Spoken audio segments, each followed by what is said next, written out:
Assalamualaikum warahmatullahi wabarakatuh. Salam sejahtera untuk kita semua. Pada kesempatan kali ini, kami dari kelompok 3, kelas G Hukum Internasional, akan mempresentasikan materi kami dengan judul Penyelesaian Sengketa Internasional. Slide selanjutnya, Mbak.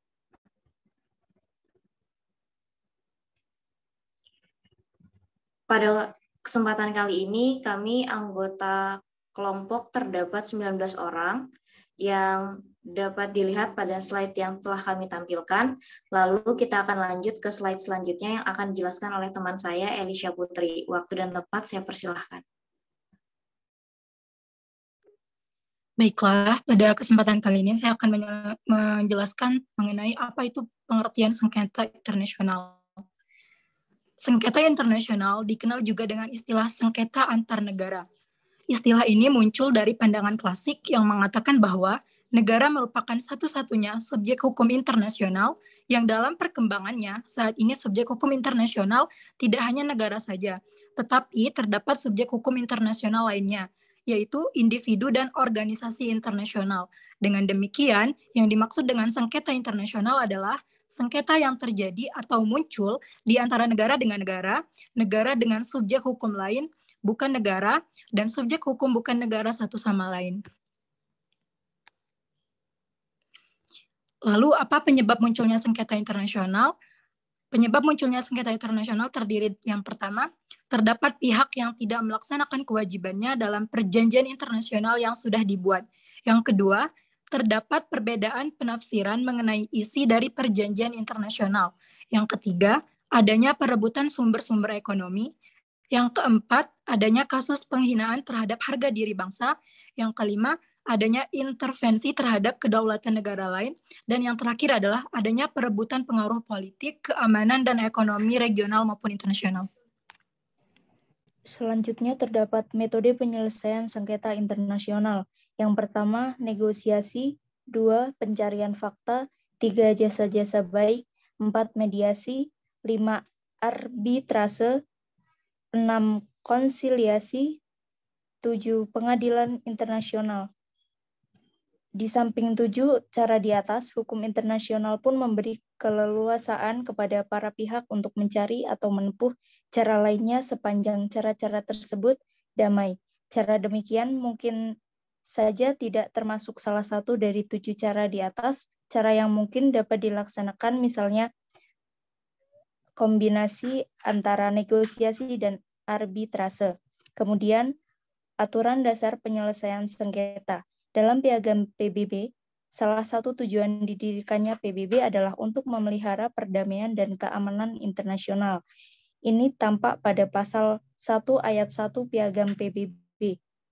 Tersirat dalam ketentuan pasal tersebut, fungsi dari Badan Dunia ini dan negara-negara anggotanya untuk bersama-sama menciptakan dan mendorong penyelesaian sengketa internasional.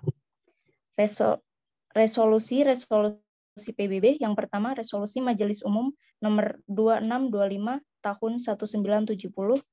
Yang kedua, Resolusi Majelis Umum nomor A /RES/43/51 tahun 1988.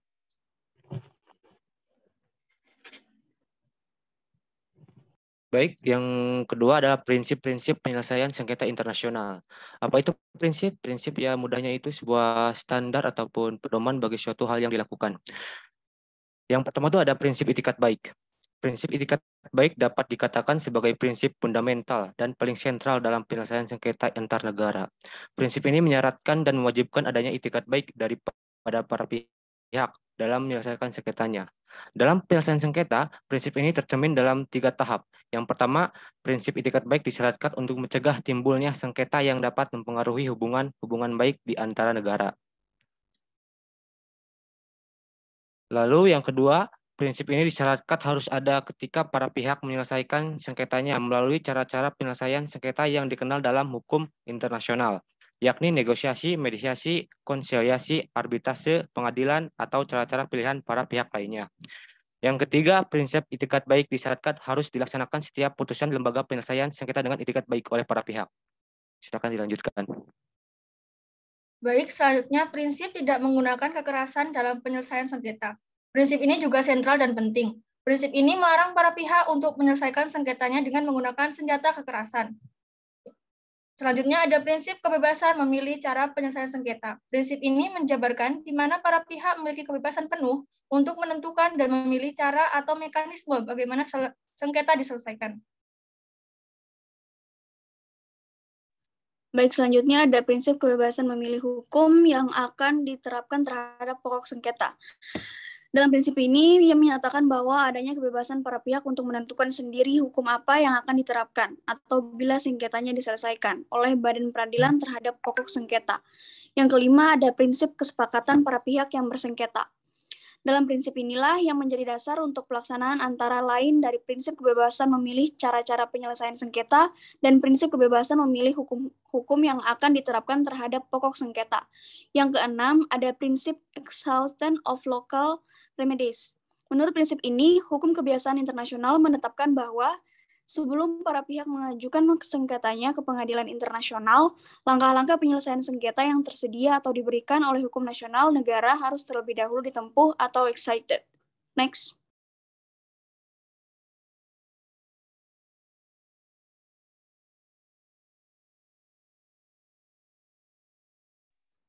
Baik, lanjutan.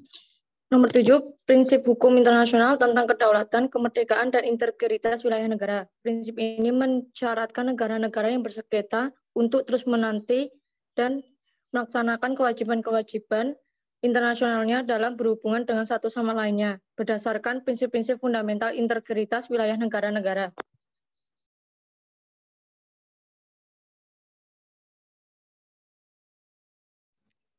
Baiklah, selanjutnya penyelesaian sengketa internasional secara damai yang bersifat non-litigasi. Yang bersifat non-litigasi terdiri dari yang pertama, negosiasi, atau dikenal dengan istilah bahasa Inggrisnya negotiation. Negosiasi adalah cara penyelesaian sengketa yang paling dasar dan yang paling tua digunakan oleh umat manusia. Cara penyelesaian melalui negosiasi biasanya adalah cara yang pertama kali ditempuh manakala para pihak bersengketa. Negosiasi dalam kali ditempuh manakala para pihak bersengketa. Negosiasi dalam pelaksanaannya memiliki dua bentuk utama, yaitu bilateral dan multilateral. Kemudian yang kedua adalah pencarian fakta. Cara penggunaan pencarian fakta ini biasanya ditempuh manakala cara-cara konsultasi atau negosiasi telah dilakukan dan tidak menghasilkan suatu penyelesaian. Next. Baik, yang ketiga ada jasa baik. Jasa baik adalah cara penyelesaian sengketa melalui atau dengan bantuan pihak ketiga. Pihak ketiga ini berupaya agar para pihak menyelesaikan sengketanya dengan negosiasi. Kemudian yang keempat, mediasi. Mediasi adalah intervensi terhadap suatu sengketa oleh pihak ketiga atau mediator yang dapat diterima, tidak berpihak dan netral, serta membantu para pihak yang berselisih mencapai kesepakatan secara sukarela terhadap permasalahan yang disengketakan. Next.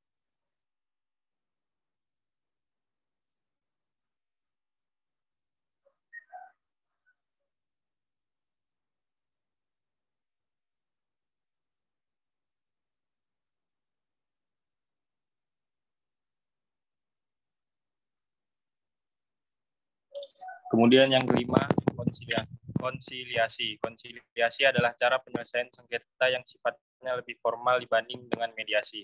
Penyelesaian melalui konsiliasi dilakukan melalui seseorang atau beberapa orang atau badan komisi konsiliasi sebagai penengah yang disebut konsiliator dengan mempertemukan atau memberi fasilitas kepada pihak-pihak yang berselisih untuk menyelesaikan perselisihannya secara damai. Baik, yang selanjutnya penyelesaian sengketa internasional secara damai yang bersifat litigasi. Yang pertama, arbitase. Arbitase itu cara-cara penyelesaian hakim partikulir yang tidak terkait dengan berbagai formalitas, cepat dan memberikan keputusan karena dalam instansi tertera serta mengikat yang mudah untuk melaksanakan karena akan ditaati para pihak. Yang selanjutnya ada penunjukan arbitase. Penyelesaian sengketa internasional melalui arbitase dilakukan dengan menunjuk pihak ketiga baik suatu badan hukum atau organisasi arbitase internasional. Para pihak dapat menyepakati siapa yang akan menengahi perselisihan mereka dalam memutus sengketa dan putusannya bersifat mengikat. Penyelesaian melalui arbitrase dapat ditempuh melalui beberapa cara, yaitu penyelesaian oleh seorang arbitrator secara terlembaga atau kepada suatu badan arbitrase.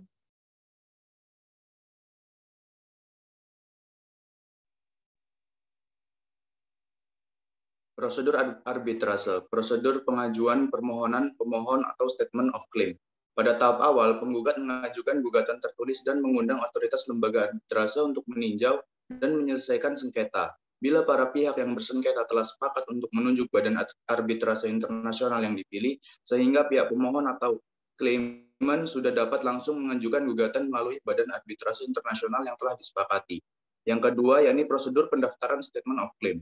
Mengenai aturan pendaftaran statement of claim, pada dasarnya berkaitan dengan arbitrase yang ditunjuk. Jika arbitrase yang ditunjuk para pihak adalah arbitrase ad hoc, maka tidak terikat dengan prosedur formal.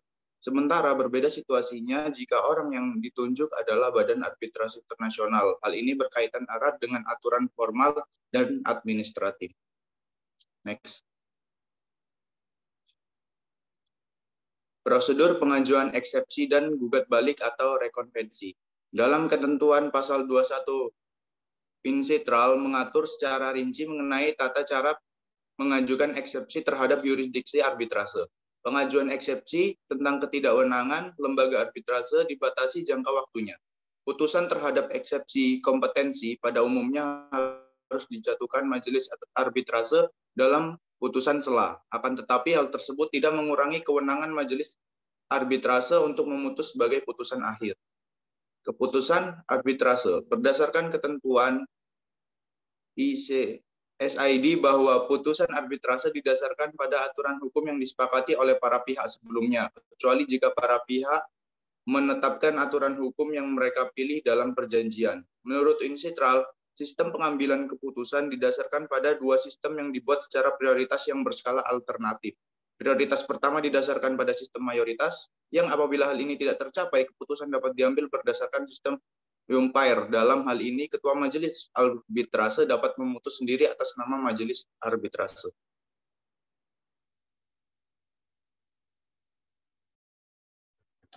Yang E adalah Permanent Crown of Arbitration. Mahkamah arbitrase antar bangsa atau Permanent Court of Arbitration atau PCA adalah sebuah organisasi internasional yang berbasis di The Hague, Belanda. Didirikan pada tahun 1899, pada awalnya merupakan konferensi perdamaian Den Haag. Lanjut, Mbak.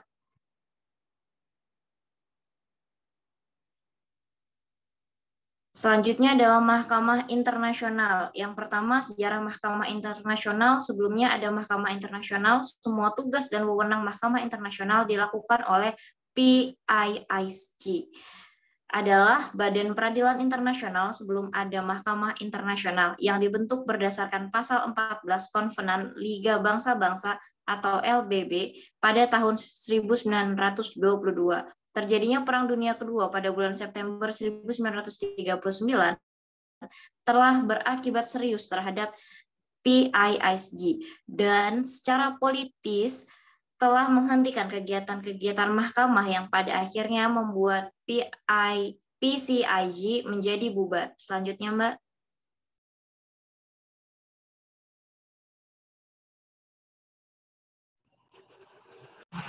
Selanjutnya, pihak yang dapat berperkara di Mahkamah Internasional. Pihak yang dapat mengajukan perkara ke Mahkamah Internasional sebagaimana yang telah disebutkan dalam pasal 34 ayat 1 Statuta Mahkamah dan pasal 93 ayat 1 dan ayat 2 Piagam PBB adalah hanya negara anggota PBB dan negara di luar PBB yang telah memenuhi syarat-syarat yang ditentukan dalam tiap-tiap kasus oleh Majelis Umum atas usul Dewan Keamanan PBB, sehingga subjek hukum internasional selain negara termasuk organisasi internasional tidak dapat menjadi pihak yang berperkara di depan Mahkamah Internasional. Selanjutnya yaitu hukum yang dipergunakan di Mahkamah Internasional.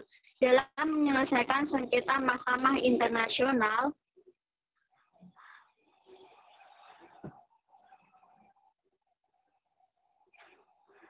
dalam menyelesaikan sengketa Mahkamah Internasional menggunakan hukum internasional. Hukum internasional yang digunakan Mahkamah Internasional menurut pasal 38 Piagam Mahkamah Internasional yaitu bersumber dari 1. Perjanjian internasional, 2. Kebiasaan internasional, 3. Prinsip-prinsip hukum umum, dan yang terakhir keputusan pengadilan dan ajaran-ajaran sarjana. Selanjutnya yaitu kekuatan hukum keputusan Mahkamah Internasional. Keputusan Mahkamah Internasional mempunyai kekuatan mengikat terhadap pihak-pihak yang bersangkutan dan hanya berhubungan dengan perkara khusus itu saja. Yang berarti keputusan Mahkamah Internasional bersifat final dan tidak dapat meminta banding. Yang terakhir yaitu kewenangan Mahkamah Internasional dalam memberikan pendapat hukum atau advisory opinion. Advisory opinion adalah suatu opini hukum yang dibuat oleh pengadilan dalam menyelaraskan permasalahan yang diajukan oleh lembaga berwenang. Prosedur opini petunjuk atau advisory opinion berbeda dari proses peradilan yang penuh perdebatan, sebab di dalam pembentukan opini petunjuk tidak ada satu pihak pun yang dianggap sebagai penggugat atau tergugat.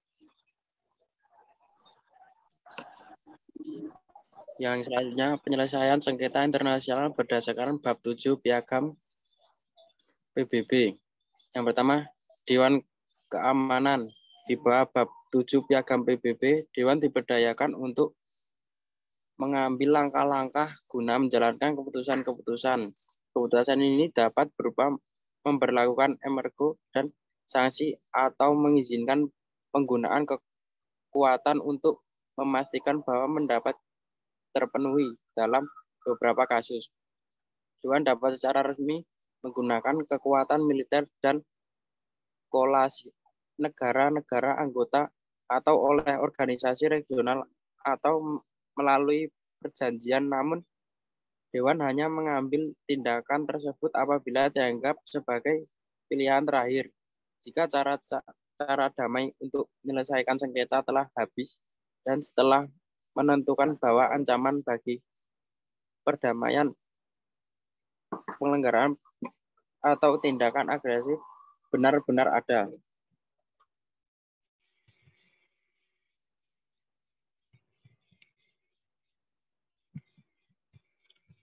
Selanjutnya, penerapan bab 4 Piagam PBB dalam praktiknya. Yang pertama, konflik prevention, strategi utama untuk mencegah perselisihan tidak tumbuh ke dalam konflik, dan untuk mencegah kekambuhan konflik adalah preventive diplomasi dan preventive disarmament,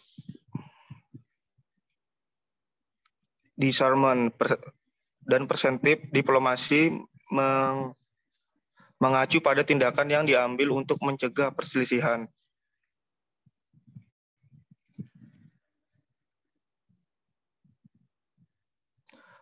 Mengacu pada tindakan yang diambil untuk mencegah perselisihan dari yang timbul atau dari meningkat menjadi konflik, dan untuk membatasi penyebaran konflik. Ketika mereka terjadi, ini dapat berupa mediasi, konsultasi, dan negosiasi. Yang kedua, Peace Building. Peace Building Commission yang mulai beroperasi pada tahun 2006 ialah badan penasehat antar pemerintah PBB yang didedikasikan untuk membantu negara-negara dalam transisi dari perang ke perdamaian abadi. Yang ketiga, pengiriman pasukan perdamaian di Sudan Selatan untuk mendukung pemerintah dalam konsolidasi perdamaian dan dengan demikian mendorong pembangunan negara jangka panjang dan pembangunan ekonomi, membantu pemerintah dalam melaksanakan tanggung jawab untuk pencegahan konflik, mitigasi, dan resolusi, dan melindungi warga sipil, dan membantu pihak berwenang dalam mengembangkan kapasitas untuk memberikan keamanan, membangun supremasi hukum, dan memperkuat sektor keamanan dan keadilan di Sudan Selatan. Selanjutnya.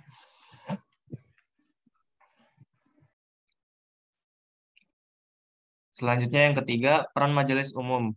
Pasal 11 dari Piagam PBB memberdayakan Majelis Umum untuk mempertimbangkan prinsip-prinsip umum, kerjasama dan pemeliharaan, perdamaian, dan keamanan internasional dan membuat rekomendasi kepada anggota atau Dewan Keamanan atau keduanya.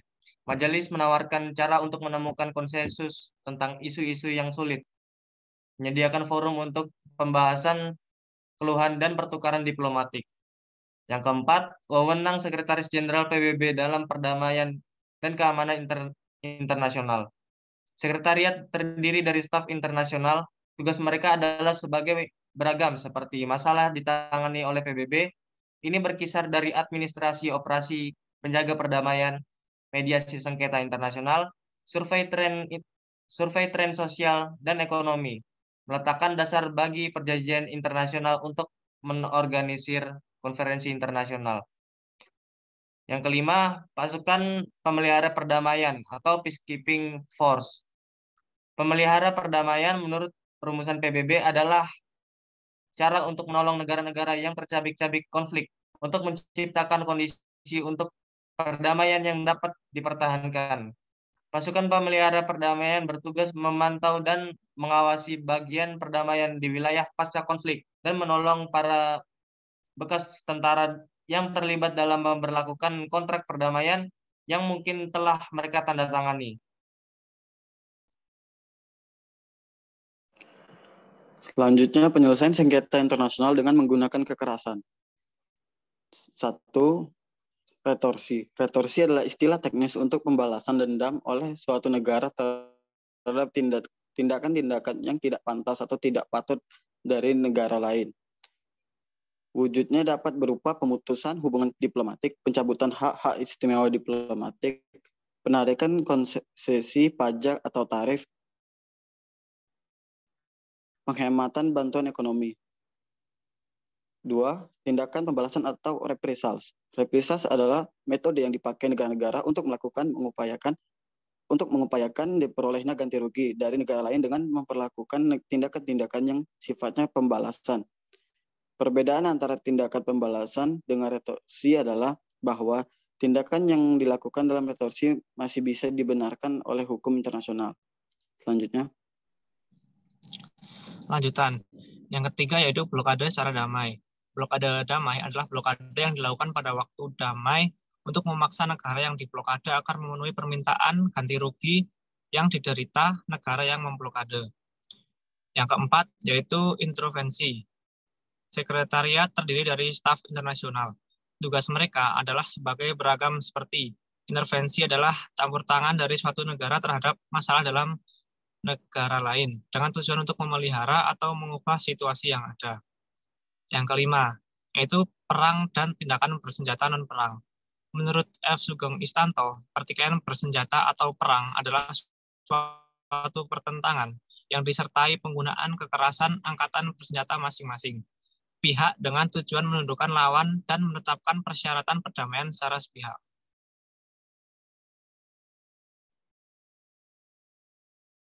Penyelesaian sengketa di organisasi internasional. Yang pertama yaitu penyelesaian sengketa di ASEAN.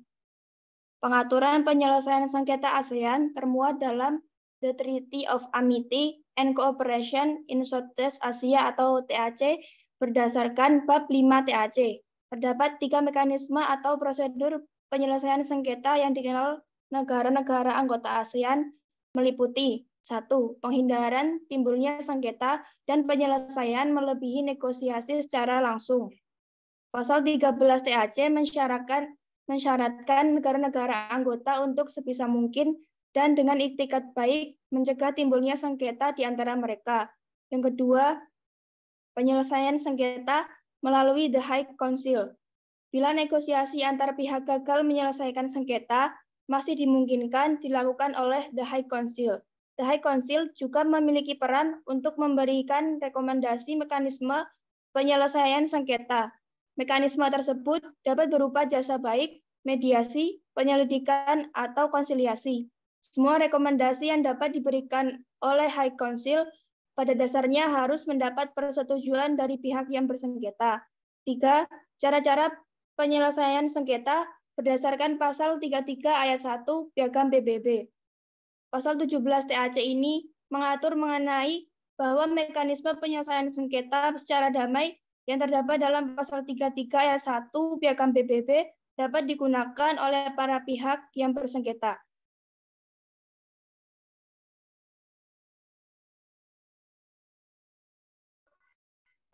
Yang kedua, penyelesaian sengketa di Uni Eropa. Di lingkungan negara-negara Uni Eropa, Perjanjian Roma atau cikal bakal Uni Eropa dan perjanjian yang mendirikan Masyarakat Ekonomi Eropa mensyaratkan negara-negara anggota untuk tidak menyerahkan sengketanya mengenai penafsiran dan pelaksanaan Perjanjian Roma 1957 sesuai dengan cara atau prosedur yang terdapat dalam Perjanjian Roma. Badan yang berwenang menangani sengketa-sengketa di antara negara anggota Uni Eropa adalah 1. The European Commission, yaitu Komisi Eropa, dan kedua, the Court of Justice, atau Mahkamah Uni Eropa sebagai organisasi yang menaungi negara anggotanya dalam menyelesaikan sengketa yang terjadi di antara negara anggotanya, memperkenalkan prosedur mediasi yang menyangkut situasi konflik antara negara anggota. Apabila sengketa ataupun perselisihan tersebut terjadi di antara individu dan lembaga Uni Eropa. Dalam hal ini, Ombudsman Eropa bertindak untuk menjadi alternatif lain dalam proses penyelesaian sengketa. Apabila sengketa terjadi di antara individu dan negara anggota, mekanisme alternatif yang terdapat dalam Uni Eropa dilakukan melalui Solvit. Solvit adalah mekanisme pemecahan masalah melalui jaringan internet, di mana negara-negara anggota bekerja sama untuk memecahkan masalah tanpa proses hukum yang disebabkan oleh kesalahan penerapan hukum pasar internal oleh pihak berwenang. Saya kembalikan ke moderator. Baik, dengan berakhirnya penjelasan dari rekan saya tadi, maka berakhir pula presentasi kelompok kami kali ini. Semoga apa yang kami sampaikan dapat diterima dengan baik. Akhir kata saya ucapkan wassalamualaikum warahmatullahi wabarakatuh.